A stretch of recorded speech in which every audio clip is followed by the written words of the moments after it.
Bonsoir à tous et bienvenue sur Monaco Info. Je suis ravi d'être en votre compagnie pour cette nouvelle édition. Nous débuterons par du sport automobile, ou plus précisément les nouvelles annonces concernant le Grand Prix de F1, suite à une réunion au ministère d'État. Pour info, cette compétition sera ouverte au public, peu importe l'origine de ce public, avec une jauge quand même de 40%. Nous verrons cela avec le ministre d'État, Pierre Dartout. Et nous vous proposerons ensuite d'écouter la réaction du commissaire général de l'Automobile Club, Christian Tornator. Il sera notre invité. Le salon Ever ouvrira ses portes ce mercredi du côté du chapiteau de Fontvieille. Dans ce journal, les préparatifs de cette nouvelle édition dédiée aux véhicules écologiques et aux énergies renouvelables. Vous en avez probablement entendu parler. Le 19 mai sera synonyme entre autres du grand retour de la culture en France avec la réouverture des musées, des salles de cinéma et des théâtres. Nous recevrons à cette occasion le comédien Charles Berling qui est également le directeur d'un théâtre à Toulon. Et enfin, rencontre avec la jeune prodige Elena Renzetti de l'Académie Régnier 3. Elle vient de donner un concert au piano à des élèves du lycée FANB. Mais avant cela, je vous l'ai dit, une conférence de presse a été organisée ce matin au ministère d'État concernant le dispositif du e-Prix et du Grand Prix de Formule 1. Dispositif, vous l'imaginez, en lien avec la situation sanitaire. Écoutons justement Pierre Dartout, le ministre d'État, présente et précise au micro de Sandrine Nègre dans quelle mesure ces compétitions seront ouvertes au public. Le e-Prix aura bien lieu samedi prochain et il aura lieu dans les mêmes conditions que le Grand Prix historique, c'est-à-dire avec les mêmes effectifs dans les tribunes, les mêmes tribunes ouvertes et puis également les mêmes conditions, c'est-à-dire les personnes qui sont résidents à Monaco, les salariés ou les personnes qui elles-mêmes sont clientes dans les hôtels. Il y aura ce Grand Prix qui se tiendra donc dans des conditions un peu différentes de celles du Grand Prix historique et du e-Prix, en ce sens qu'il y aura une jauge plus importante, mais qui sera d'environ 40% au total, dans les tribunes assises. Il n'y aura pas de tribune debout. Et par ailleurs, il sera plus ouvert en ce sens qu'il n'y aura pas que les personnes résidentes, ou salariées ou résidant dans les hôtels. Il sera ouvert à toutes les personnes qui voudront venir, qui paieront leur billet, mais qui devront se doter d'un test PCR pour pouvoir accéder à la principauté pour tous ceux qui ne sont originaires de tout pays étranger, sauf dans des départements du Var et des Alpes-Maritimes. Mais pour entrer dans les tribunes, pour accéder aux tribunes, il faudra également un test PCR et également pour les personnes ressortissant du Var et des Alpes-Maritimes. Vous l'avez entendu et vous avez pu le lire, différentes conditions d'accueil encadrent le e-Prix et le Grand Prix de Formule 1. Et pour continuer sur cette thématique, nous recevons le commissaire général de l'Automobile Club, Christian Tornator. Bonsoir. Bonsoir Fabien. Votre réaction par rapport aux infos dont on vient de parler, ce qui vient d'être annoncé par le gouvernement, un Grand Prix de F1 avec du public et des frontières ouvertes, quelle est votre réaction ? La réaction est forcément favorable, elle est bonne, puisqu'on est bien heureux de faire un Grand Prix de Formule 1, on est bien heureux aussi d'accueillir des spectateurs, même si c'est dans une jauge qui est relativement réduite, mais c'est indispensable dans ces conditions épidémiques que l'on connaît, même si elles sont en baisse. Oui. Je crois on peut être satisfait de ces chiffres-là. Oui, ça vous convient parce qu'on parle de 40%, soit c'est quoi, c'est 7500 personnes ? Oui, c'est 7500 personnes, c'est l'équivalent, c'est un petit peu plus que 40%, mais ça permet quand même dans les tribunes d'avoir la distanciation physique avec une personne sur 3. Enfin, une personne séparée de son voisin par 2 sièges vides. Voilà, donc on respecte les conditions sanitaires et c'était le but aussi, puisqu'on reste en situation épidémique. Là, on parle donc du Grand Prix, le jeudi, le samedi et le dimanche. En revanche, il y aura une différence le vendredi 21 mai. Habituellement, on faisait une journée gratuite, oui. Et donc il n'y avait pas de contrôle. Tout le monde pouvait rentrer dans les tribunes. Ça sera encore le cas. Sauf que là, il faudra présenter un test PCR si on n'est pas ni monégasque, ni résident, ni salarié, ni scolaire en principauté. Voilà, c'est la seule différence. C'est la seule différence. Et avec une jauge de 3000 personnes, je crois, le vendredi. Oui, elle est réduite parce que ce n'est pas une journée qui attire énormément de monde. Même si elle est gratuite, ça n'est qu'une demi-journée. C'est uniquement la matinée. Il y a quand même une course de Formule 2. Donc ça peut être intéressant. C'est surtout intéressant pour les gens qui n'ont pas soit les moyens, soit l'envie, soit le désir d'assister aux journées du samedi et du dimanche, par exemple. Et c'est comme ça que l'on estime suffisant d'autoriser 3000 personnes dans les tribunes, qui sont les deux plus grandes tribunes, puisqu'on n'utilisera que les tribunes K et les tribunes T qui sont sur le port. Les tarifs ont déjà été fixés parce que le Grand Prix historique était gratuit. Qu'en est-il du e-prix et qu'en est-il du Grand Prix de F1 ? Alors, je vais commencer par le Grand Prix de F1. Oui. Les tarifs sont identiques, on n'a pas changé les tarifs. Donc, je ne les connais pas particulièrement, mais ce sont les tarifs habituels. On n'a pas augmenté depuis 2 ans, 3 ans maintenant. En revanche, pour la Formule E, c'est gratuit comme pour le Grand Prix historique. Donc, les billets seront à disposition des monégasques, des résidents, des salariés de la principauté et des scolaires à partir de ce jeudi. Au guichet, les mêmes guichets que ceux qu'on a utilisés pour le Grand Prix historique. Et qu'est-ce que ça représente malgré tout pour vous, pour l'ACM, le retour comme ça des compétitions automobiles sur ce circuit ? Je crois que c'était un défi, mais c'est un défi qu'on s'est imposé déjà pendant le rallye, puisque on a été salué unanimement par le monde automobile pour notre succès en quelque sorte. Et on tenait vraiment à cœur, parce que le Grand Prix de Monaco, ça reste une institution. C'est quelque chose c'est une manifestation qui rapporte à la principauté et qui rapporte aussi à l'image de la principauté. Donc on ne veut pas que cette image soit détériorée. Donc il faut absolument qu'on respecte toutes les règles qui nous ont été fixées, que l'on appliquera avec du personnel sans doute supplémentaire, parce qu'il faudra contrôler un petit peu plus au niveau des entrées de tribunes, forcément. Oui. Moins de spectateurs, c'est plus de problématiques et donc plus de personnes du côté de l'ACM, c'est ça ? C'est un peu ça, oui, bien sûr. Mais enfin, on préfère avoir 20 000 spectateurs par jour que 7 500 quand même. Quelles sont les complexités d'organisation pour ces compétitions avec la crise sanitaire et les incertitudes ? Ça doit être extrêmement compliqué à gérer. Les tests PCR sont obligatoires pour nos commissaires, pour tous nos personnels qui sont au contact des gens qui viennent, soit pour le Grand Prix historique, soit pour la Formule E, soit pour la Formule 1. Ce sont des gens qui sont bénévoles et qui n'ont pas forcément un jour supplémentaire pour pouvoir se faire tester. Donc c'est compliqué, parce que la F1 comme la F1 demande à ce que les gens qui sont au contact, justement, les personnes étrangères pour elles, et qui sont au contact, doivent passer des tests chez eux. Et ce n'est pas toujours facile. Donc on est en discussion avec les 2 promoteurs pour savoir si on peut faire, et si chacun peut faire son test PCR par devers lui, c'est-à-dire chez son pharmacien, chez son médecin, plutôt que de venir à Monaco la veille ou l'avant-veille, pour ne revenir qu'après officier en tant que commissaire de piste, par exemple. Et 3 grands prix, que ce soit l'historique, le e-prix ou la F1 en quelques semaines, c'était du jamais vu. Et dans ces circonstances-là, c'est gérable ? Ça reste gérable, mais je pense que c'est la seule fois où vous le verrez, parce que c'est extrêmement compliqué. Toutes les épreuves se superposent, toutes les communications, toutes les visioconférences que l'on a s'additionnent et ça devient difficile à gérer. Mais on va y arriver, Ça, vous pouvez nous faire confiance, on a été formés aussi pour ça.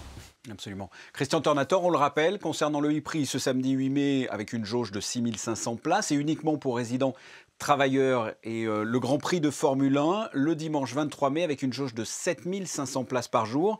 Et peu importe l'origine du public, mais il faudra présenter un test PCR de moins de 72 heures si vous n'êtes pas monégasque, résident ou salarié. Merci d'avoir répondu à mes questions.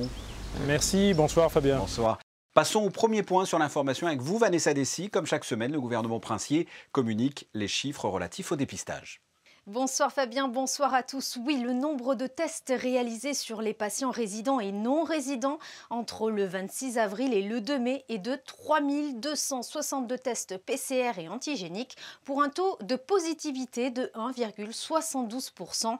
Le taux d'incidence, soit le nombre de personnes positives ramenées sur une base de 100 000 personnes sur la période des 7 jours écoulés, est de 65,19. Pour rappel, ce taux était de 86,05 la semaine dernière. Le centre de vaccination s'est déplacé au sein même du Grimaldi Forum. Effectivement, depuis ce lundi, le Centre national de vaccination, qui reste installé au Grimaldi Forum, s'est déplacé de quelques mètres. Initialement agencé dans la salle Ravel, il a été transféré dans l'espace Diaghilev pour permettre au Grimaldi Forum de préparer les prochaines expositions. La prise de rendez-vous et les modalités de vaccination restent inchangées. Le centre hospitalier Princesse Grace s'est vu remettre un chèque de 2 millions d'euros de la part de 2 généreux donateurs.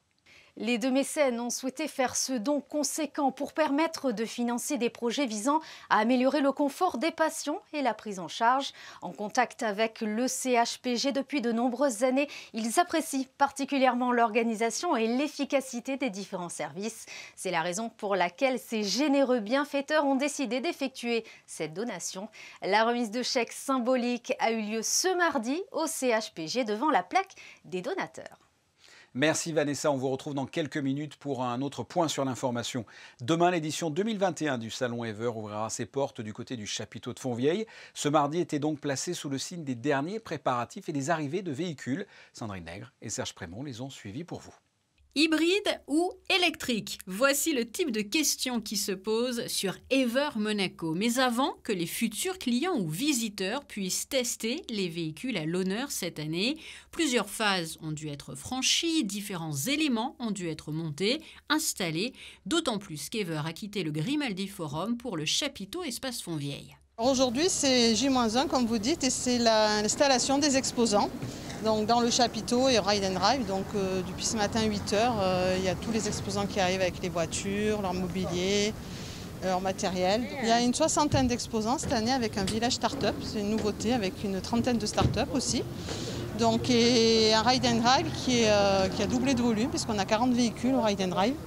Donc une grande nouveauté, c'est vrai que le fait d'être à l'espace Fontvieille, au niveau Ride and Drive, on a beaucoup plus de place et ça nous permet d'accueillir beaucoup plus de véhicules. Ce fut le cas en septembre 2020 et c'est encore le cas pour ce mois de mai 2021. Crise sanitaire oblige, l'événement doit aussi respecter les gestes barrières. C'est un challenge. Alors après, moi je tenais quand même à dire qu'avec la DAS, on est quand même beaucoup aidés. Ils sont très positifs, ils essayent de faire en sorte qu'on puisse faire notre événement dans les meilleures conditions. Donc effectivement, c'est un challenge dans l'événement parce que les exposants ne comprennent pas forcément que Monaco n'est pas forcément la France. Il y a des règles qui ne sont pas les mêmes, donc il faut réexpliquer. Mais bon, dans l'ensemble, les gens sont contents de pouvoir venir à un salon, participer, donc ça se passe bien. Et nous suivrons bien sûr le salon dès son ouverture. Reportage à suivre dans votre journal de 19h mercredi. C'est le grand retour de la culture en France, un secteur qui a été considéré à un moment donné non essentiel pendant cette crise sanitaire. Et bien à partir du 19 mai, les musées, les salles de cinéma et les théâtres vont pouvoir rouvrir dans l'Hexagone. Avec nous, un comédien bien connu, Charles Berling, bonsoir. Bonsoir. Vous êtes le directeur du Théâtre Liberté à Toulon. Comment prenez-vous cette décision, cette réouverture ? Forcément comme un soulagement, c'est-à-dire depuis l'année dernière, on dit qu'on est prêt à ouvrir, donc on ne va pas le prendre mal. On prépare donc spécialement, justement à Château-Vallon, le festival d'été. Donc on va pouvoir en extérieur, là on n'est pas encore fixé sur les jauges, mais ça va, je l'imagine, se développer. Donc on doit toujours faire preuve de grande souplesse pour qu'on puisse bien faire des jauges soit à 30, soit à 50, soit à 70%. C'est très difficile de savoir pour l'instant. Quel est votre constat sur la culture en France, ou plutôt le fait qu'il n'y ait plus eu de culture en France ? La culture, pour moi, est quand même, devrait plus être traitée qu'elle ne l'est comme une exception culturelle. Parce que je pense qu'on fait une grave erreur en voulant mettre la culture comme un produit, comme une consommation courante ou une consommation comme toutes les autres. Donc, je regrette que ce gouvernement en France ne soit pas un peu plus alerté sur la nécessité de faire une exception culturelle. Je pense par exemple au cinéma. C'est dommage qu'on ne traite pas le cinéma comme une exception culturelle. C'est ce qui a sauvé le cinéma français. Donc, je pense que d'un point de vue général, je parlais du cinéma là, mais c'est valable pour le théâtre, c'est valable pour toutes les activités culturelles en France. Je crois que c'est fondamental de penser autrement.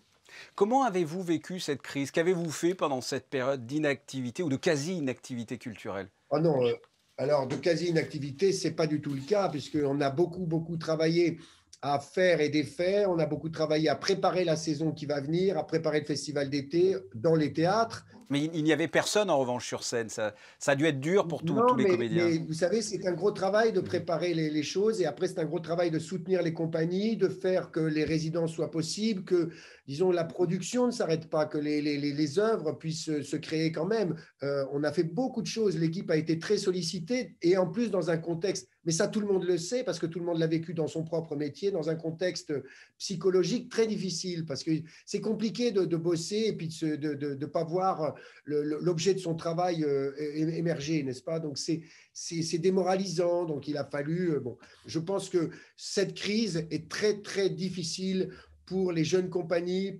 J'ai parlé avec beaucoup d'autres métiers et je pense que les jeunes sont des gens qui souffrent particulièrement. Et en tant que directeur d'un théâtre à Toulon, vous êtes prêt pour une programmation? Votre programmation, elle est déjà faite? Elle est en train d'être faite?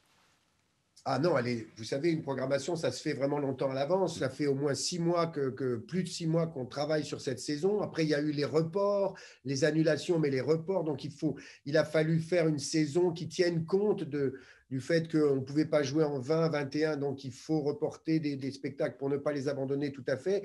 Et en même temps, proposer au public voilà, une belle programmation. Donc, c'est ce qu'on a fait, mais on est totalement prêt, y compris là, ça va ouvrir, disons, on va même, Pauline Bale vient avec un superbe Illusion perdue de Balzac, magnifique, une jeune compagnie, il y a des spectacles comme ça qui vont pouvoir se faire fin mai, début juin, et après on a le festival d'été qui va aller du 24 juin du 25 juin au 31 juillet. Vous l'avez dit, hein, vous n'avez pas chômé. En revanche, pour les comédiens qui, eux, n'ont pas pu travailler pendant cette période, comment est-ce que l'on relance la machine? Est-ce que c'est comme les sportifs, sans entraînement, on est rouillé en quelque sorte, on manque de rythme? Est-ce que c'est complexe de reprendre pour un comédien?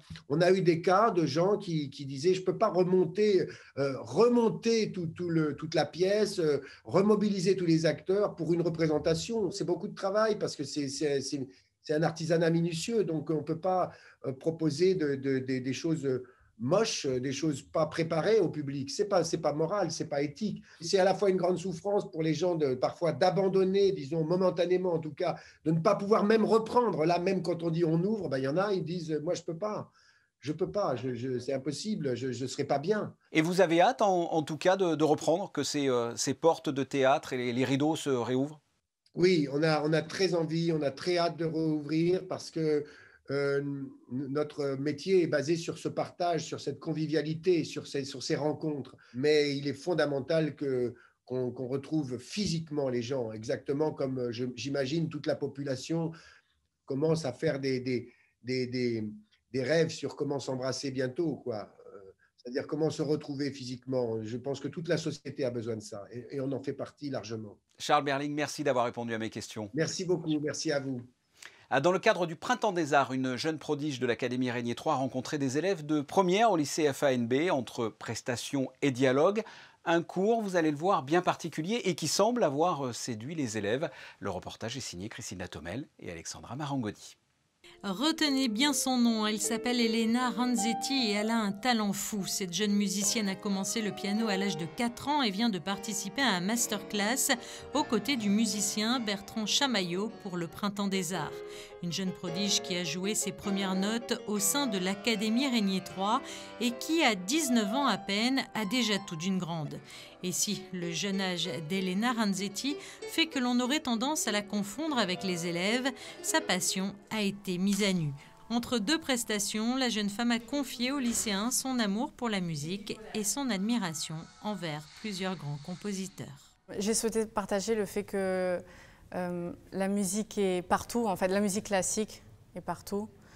Que les compositeurs, c'était des génies, mais c'était aussi des êtres humains comme tout le monde. Ils ont eu leur histoire personnelle aussi qui ont influencé leur musique.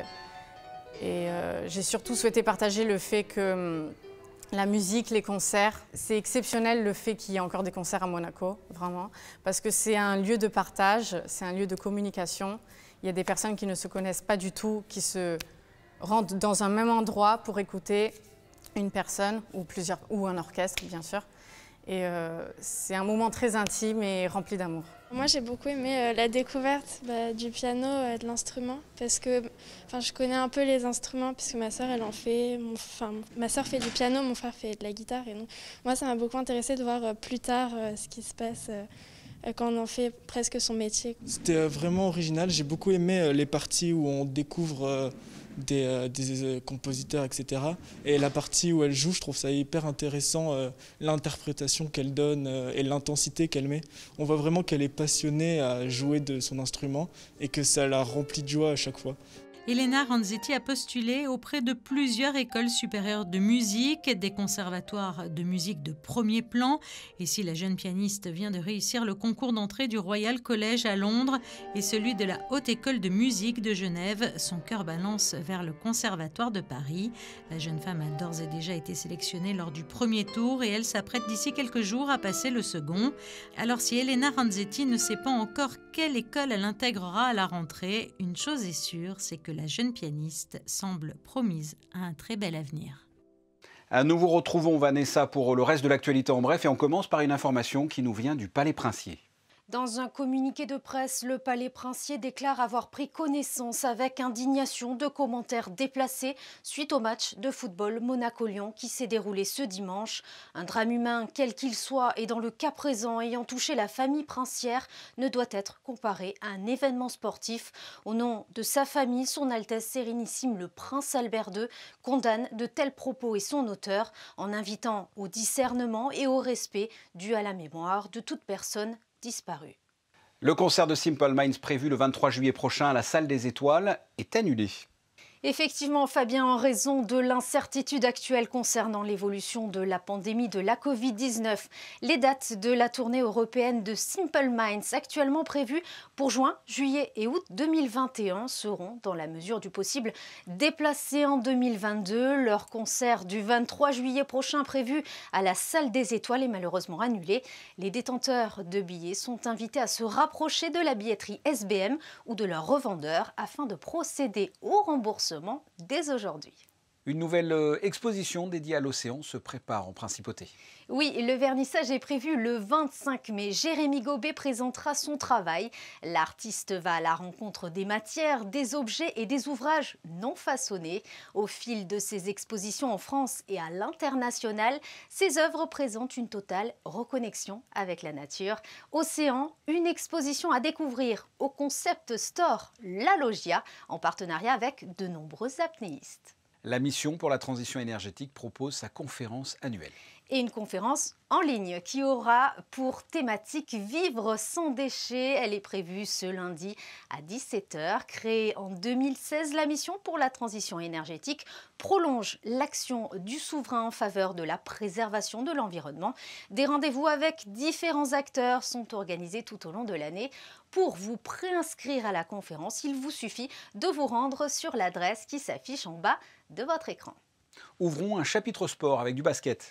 Après avoir mené l'AS Monaco Basket à la victoire, Zvezdan Mitrovic a été élu entraîneur de l'année de l'Eurocup pour la saison 2020-2021. Âgé de 51 ans, l'entraîneur monténégrin a rejoint Monaco pour la première fois en mars 2015. Rappelons qu'il vient d'écrire la plus belle page de l'histoire de la Roca Team en remportant l'Eurocup. En boxe, le digne représentant monégasque Hugo Mikalev a signé une belle performance ce week-end. Oui, Hugo Mikalev qui vient de remporter le tournoi Liga for Boxing à Alicante en Espagne ce dimanche. Le jeune boxeur se prépare actuellement pour son combat décisif début juin afin de décrocher son billet aux Jeux Olympiques de Tokyo dans quelques mois. Un point météo à présent, quelle est la tendance pour ce milieu de semaine ? Eh bien, le ciel restera assez dégagé par moments. Même si quelques passages nuageux sont attendus en début d'après-midi, il soufflera une petite brise durant la journée. Les températures iront de 12 à 23 degrés. Le soleil se lèvera à 6h15 et se couchera à 20h38. Et nous fêterons les Judith.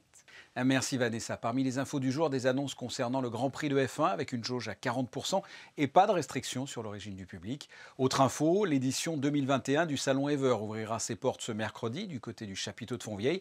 Et ce sont justement les photos du jour, les préparatifs de ce salon dédié aux véhicules écologiques et aux énergies renouvelables. Elles sont signées Stéphane Dana. Ce journal est terminé. Merci de votre fidélité. On se retrouve demain à 19 h. En attendant, portez-vous bien.